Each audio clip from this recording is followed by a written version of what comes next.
Good afternoon, Saddlers fans, and welcome back to another pre-match show ahead of this afternoon's League Two fixture between the Saddlers and today's opponents, Bristol Rovers. We are, as you can see, back at the Banksy Stadium this afternoon as Matt Taylor and his side go in search of 4 straight home wins in all competitions for the first time since February 2017. We're going to be hearing from the head coach a little bit later on in the show, as well as striker Kieran Phillips, who talks about his relationship with fellow strike partner George Miller. I'm also going to be joined by my media colleague Paul Joannou as we look ahead to this afternoon's fixture, as well as back to last weekend's defeat against Newport County. First up, we are going to hear from head coach Matt Taylor about what he has to say about this afternoon's opponents, Bristol Rovers. We mentioned it last week with Connor Wilkinson and Rory Holden being on the treatment table at the moment. Another person who went off last week, unfortunately, was Liam Kinsella. Have you got an update on us for him, please? Liam has unfortunately had a problem with his knee. You always know that it's more sinister when there's no one around him. There was no contact. We've reviewed the footage. He's now, I think, going in for a procedure, so we're going to lose him, you know, we hope for a number of weeks as opposed to months. I know that Liam's devastated because we were just starting to see the best of him this season, but he'll come back. The thing that does now is it opens an opportunity for somebody else, and what has to happen is that the player that is picked to replace Liam takes the opportunity. That's the game, unfortunately, and that's the harsh reality of the business we're in. You've already mentioned them once so far in this interview, but Bristol Rovers are our next opponent. What are you expecting from them when they visit the Banksy Stadium this weekend? A reaction from their result last weekend. I know Joey well, I've played with Joey. I know that he'll demand his players turn up and give a performance. I know that they're going to be well supported. They'll have lots of fans in our stadium, and they'll look at this as an opportunity most definitely to get a positive result, but so will we. I think what's important for us is that the focus has to remain on our team, because I've said it before, I think we're a good team. We just now need to tidy up in areas where we're not conceding goals, and that's the challenge for the players. We know that we'll create opportunities on Saturday. Can we take those opportunities? Can we be more ruthless? And then we have to defend better in our box. It needs to mean more to the players. Now, I would say that our players are 100% ready for the fixture that's coming up, and if they go out in there and perform, we've got every chance of taking 3 points. And it's back-to-back wins at home. They'll be looking to add a fourth to that, and make the Banksy Stadium a real fortress and somewhere that teams fear coming. Yeah, we obviously didn't start the season too well at home, and what we've done is, I think, removed a little bit of the pressure. What I mean by that is that there's an expectation from our fans that we go out and put 100% effort in all of the time. Now, we've done that, but then it's the quality that I know that this group of players can produce. Can they do that regularly at home? We've seen they can. So confidence should be, sky high going into this fixture. Now, we understand that without the hard work, the desire, the effort, the determination, what we do with the ball counts for nothing. And what we need to do at the weekend is outwork the opposition. We need to set the tone early in the game, and if we do that at home, we've shown that we can be a force to be reckoned with. So that was head coach Matt Taylor with an exclusive clip in there from his pre-match press conference. Next up, we are going to hear from striker Kieran Phillips about his strike partnership with George Miller and adapting to life in League Two. Well, Kieran, we'll start with how you're settling into life in League Two. What's that been like for you so far? Yeah, I've loved it, to be honest. It's been good playing every week, which is what I came here for, and getting experience. And yeah, I've not got a bad word to say about it, really. Just really enjoying it. And you've played men's football before, but what's it like at this level? Is it more physical than you were expecting? Yeah, it's definitely more physical, and it's a lot more long ball, which I was expecting. But again, it's just adding to the experience and strengthening areas of the game that might not be my best, and just learning. And the more I learn, the better I'll become. And you've now got the added competition of George in there. You were doing a little bit of extra work after the training sessions finished. What's it been like working with him as a partner? Yeah, really good, really good. We're living together as well, so it's just that relationship on and off the pitch, which is good, and hopefully we can take it into the games and get a few assists and goals. And I suppose living together then, you know, you're practically with each other 24 hours a day, 7 days a week. That must then allow you to keep building that understanding and keep building that bond, like you say, both on and off the pitch. Yeah, exactly, mate. Like on a night when we get in talking about, you know, where could I put that cross, or, you know, you can make this run, I can make this run, and creating that sort of relationship on the pitch, which hopefully can help us get the points. And we're now looking for a reaction from last weekend's defeat against Newport, against Bristol Rovers this weekend. What are you expecting from them?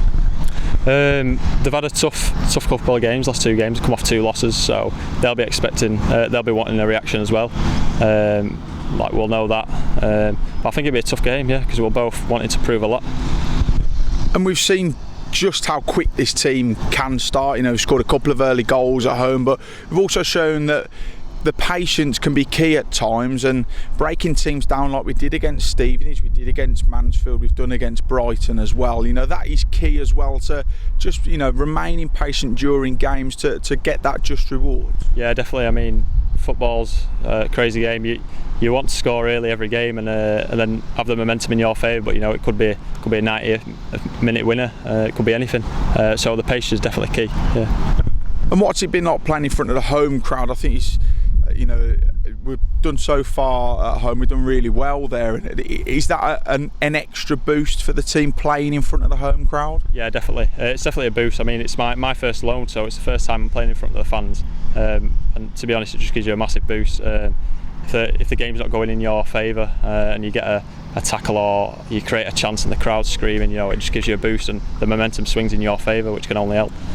So that was Kieran Phillips. You've heard from him and the head coach Matt Taylor. We're now going to talk to Paul. Paul, thanks for joining me. We'll go all the way back to last weekend's game against Newport. What were your initial thoughts on it, please? It was a frustrating result in the end, wasn't it, Tom? You know, conceding a late goal always hurts. I think the Saddlers improved in the second half. It wasn't the best performance in the first half, but the second half the Saddlers had a lot of the ball, a lot of territory, hit the crossbar midway through the second half. So it was an improvement, and in the end I think if the game had finished 1-1, not too many people would have argued with the result, albeit Cole Rushworth did pull off a number of saves in that second half, fantastic saves it must be said, to deny Newport on a handful of occasions. So I think it's just one that you've just got to dust yourself down and regroup from, and put to bed. Hard work on the training pitch all week, and you know, from hearing from Matt Taylor, it sounds like that's exactly what's gone on, and you know, all the focus on Bristol Rovers.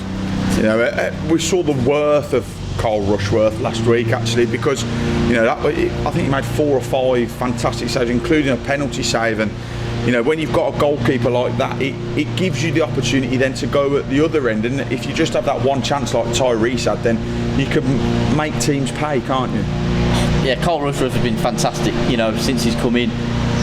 Game by game he just seems to be getting better and better, and you know, his confidence will be sky high at the moment, and that'll lift the back 4 as well in front of him, because you know, they've got a goalkeeper they can trust, so it lifts everyone's confidence as a unit. And like you say, Tom, we made them pay, didn't we? As soon as Cole Rushworth makes that save, to go down the other end and score and equalise was exactly what you want, and that ruthlessness is something managers talk about often, and that's exactly what gets you in the upper end of the table in Sky Bet League 2. And we heard from head coach Matt Taylor about the injuries we've picked up so far this season. Another one last week, unfortunately, it was Liam Kinsella, who seems to have picked up a knee injury that's going to keep him out for a period of time, but that now gives somebody else an opportunity to come into the fold this weekend against Bristol Rovers and, you know, really stake a claim for that shirt. Yeah, first of all, you know, thoughts go out to Liam Kinsella. I wish him a speedy recovery, because what a fantastic player he is for this football club. You know, he gives his heart and soul every single week, and you know, he's put in some fantastic performances, and again has just got better as the season's gone on. So unfortunate to lose Liam Kinsella, but as you say, Tom, it presents someone an opportunity. There's plenty of competition for places in this squad, so whoever comes in that midfield will have an opportunity to stake a claim and knock on head coach Matt Taylor's door. And you know, if they impress today, then you know, that's potentially them back in the starting 11. So what an opportunity. And I mentioned it earlier in the show as well, Paul. It's another opportunity to keep this unbeaten home run going against Bristol Rovers, who maybe a little bit down in the dumps at the moment with the start they've had to the League Two season. But what are you expecting from them today?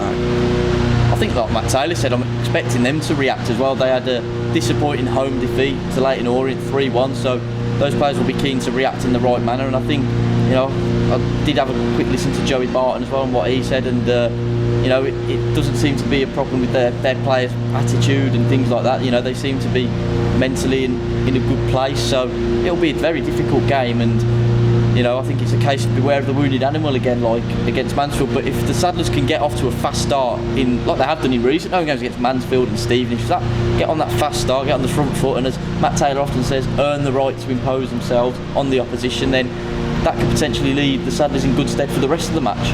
I remember something that a Stevenage journalist said to us when they came here and we beat them 1, and said this isn't a team that's at the bottom end of League Two at this moment in time, but that could well be the case for Bristol Rovers if they do come here and show a reaction from their, you know, the last 2 games of which they've lost. You know, they're backed by, you know, over 1,100 fans again here. You know, I think it's consecutive games at the Banksy Stadium where the away support's been very, very good.